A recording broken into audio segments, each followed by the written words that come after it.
2000 is Demolition Derby. Having played under quite a few captains, usually when things like that happen or a team comes out quite physical, it's either the coach or the captain that drives it. It's not. It's not the shit kickers down the bat like me going, let's fight them. It's driven by leadership. So, what are your reflections? Did you have much to do with driving that, or did that just start? Emma said you might have some decent reflections on the day. Yeah, I do. So what happened in the lead up to it? I did a press conference. I'd like to say I have not seen it. I don't know how many years ago. That was a long fucking time. But anyway, I did a press conference, and through conversations with the coaches at the time, we're going to come out and be as physical as fuck. So I made a point of referencing this is going to be the hardest game. We're going to draw a line in the sand. Really? It's going to be physical. It's going to be all that shit. So then we had conversations, obviously leading up to the game, that there are no rules. Yeah, if you get involved in a fight or if it just happens to come about, there's going to be no rules here and you can just go for your life. Right. Doesn't matter. But Damien Drummond denied this. Oh, yeah, absolutely. Absolutely. I think the club had a thing that was saying whether this is, they definitely gave you an idea that if you were fined, that there was going to be a coterie group would help us out with the payment to the AFL. Right. Did that happen? No, of course not, mate. I got fucking fined a shitload. Not 1 cent. Not 1 cent. Embers maintains he was the only bloke in the entire Demolition Derby that challenged his fine and he got off. He wanted to go to the footy trip. He wanted to go to the footy trip. He was a young bloke. $2,000 for Bali. Yeah. So he challenged it, got his $2,000 back and then got to spend it on the bar at Bali. Oh, so my fine was $4,500. I was the highest one because I'd been done for melees in the past. So you got to right. Thing. Bad record. You had a rap sheet. I've never hit never got suspended ever, but a few melees along the way. But anyway, we start that game.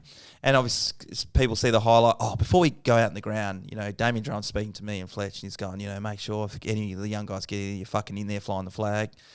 Just fucking make sure it's super physical and, smash in as hard as you can with that. I remember this so clearly. Heath Black, and he's only a young guy at the time. He comes in, he goes, excuse me, Drummond. He goes, yeah. I was just going to let you know I'm going to smack Phil Matera.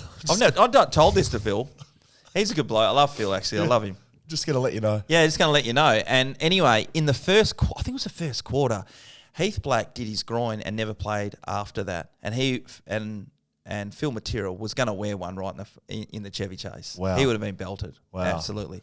But the game starts where you see that Mickey Gardner and Pav dancing in the goal square together. The jabs, yeah. That was hilarious. And then it gets involved later on. Pav didn't quite know what he was doing. No, that was hilarious, wasn't it? Just trying to fucking swat his hands off. And that'd be scary because Emma spoke about it like it wasn't like a footy game. It was a street fight. It was, yeah. It was. So then we had we had a big melee and that started and everyone just absolutely piled in. Because you blokes had no rules. Yeah, we were allowed to get involved and that was just the perfect opportunity to jump in. And Phil Reid seemed to be the guy that everyone was picking on. Right. Go, fuck this, let's get into Phil Reid here. And why Phil Reid? I don't know. He seemed to piss everybody off. And I'm an extra mountain boy and so was he. But he was the first guy I got into a headlock and on the ground. And then later on, Dale Kiggett belted him a few times. And then Brad Dodd punched him in the head and got 2 weeks for that as well. Obviously, Dale got 7 or 9 weeks or something along those lines. It was pretty hectic.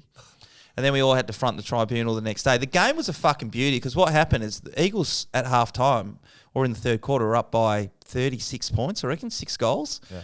And then we came back. We got a couple of bits of momentum going our way. And then Troy Cook ran through Mitchell White like you've never seen. You've got to see the replay of this thing. He fucking killed him.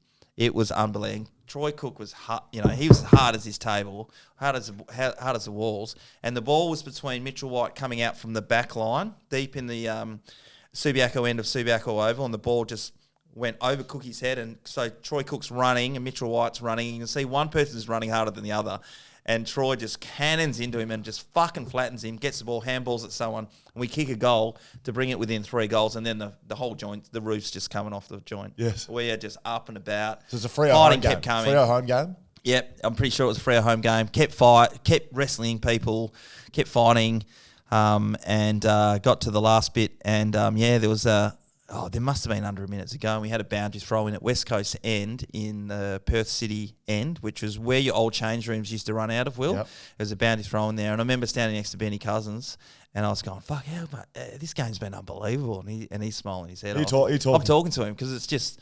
it's just been a mental game, and we're 1 point in front.